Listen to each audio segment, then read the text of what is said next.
জি5 এ বিনামূল্যে কৃষ্ণকলির সমস্ত পর্ব দেখুন। এখনই অ্যাপটি ডাউনলোড করুন। তুই তো জামাই দাদার অ্যাক্সিডেন্টের সময় সাহায্য করতে এসেছিলিস, তখনই তো অশোকের সাথে তোর পরিচয়। ওখানে মেজো জেঠুর সঙ্গে আমার যোগাযোগ নাও হতে পারত। অ্যাক্সিডেন্টের আগে উনি আমার সঙ্গে যোগাযোগ করেছিলেন। কিভাবে? বসন্ত চৌধুরীকে খুনের সুপারি দিয়েছিলেন আমার।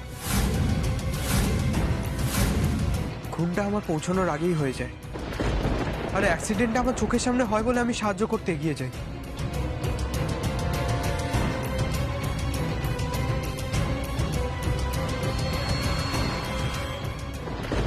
ঠাম্মি,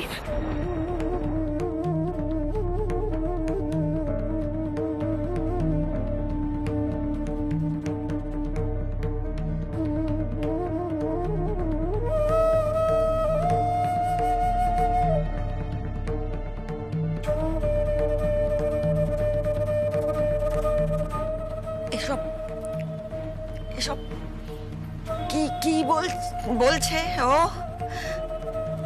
কি বলছে? হ্যাঁ মা, শিবা যা বলছে সবটা সত্যি বলছে।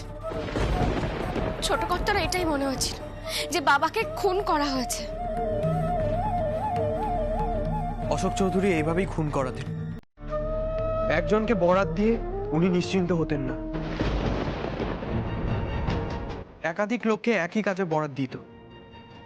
যদি একজন কেউ কাজটা না করতে পারে, তার জায়গায় যেন অন্য কেউ কাজটা করতে পারে।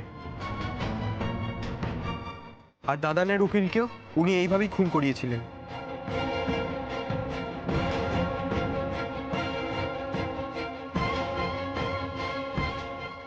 অলোক, অলোক তুমি শুনেছ? অলোক তুমি শুনেছ? আমার সন্তান মুখ ঘুরিয়ে নিচ্ছ কেন? আমার মুখের দিকে তাকাতে ইচ্ছে করছে না। আমি এত পাপী, আমি পাপী অলোক। নইলে এরকম সন্তানের জন্ম দিয়ে এরকম পিশাচ। অলোক, অলোক তোমার জামাই দাদার এই মৃত্যু প্রাপ্য ছিল, তুমি বলো? আমি পাপ করেছি, আমি পাপ করেছি তো অলোক, আমি পাপ করেছি। আমাকে শাস্তি দিতে পারতে। ওই মানুষটি চিরকাল সৎ পথে থেকেছে, তাকে নিজের সন্তানের হাতে মরতে হয়। ছি ছি ছি। মা, আমি আমি আমি যখন হাহাকার করেছি, ওই ছেলে সব জানতো। শরীর খারাপ হবে। ওই ছেলে আমার কাছে দাঁড়িয়েছিল, জানতো তোর বাবাকে মেরে।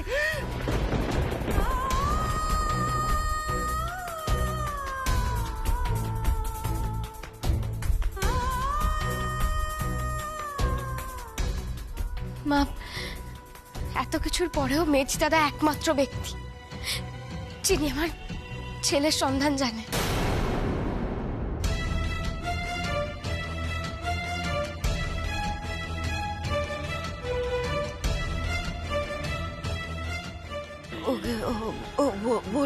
বলেছে তো, হ্যাঁ?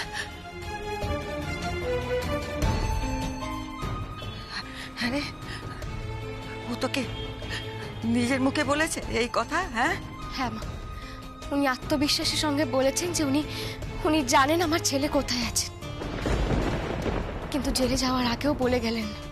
কারণ উনি চাই যে আমি সারা জীবন আমার ছেলের জন্য কাঁদি, কষ্ট পাই। চাইবেই তো। জি5 এ বিনামূল্যে কৃষ্ণকলির সমস্ত পর্ব দেখুন। এখনই অ্যাপটি ডাউনলোড করুন।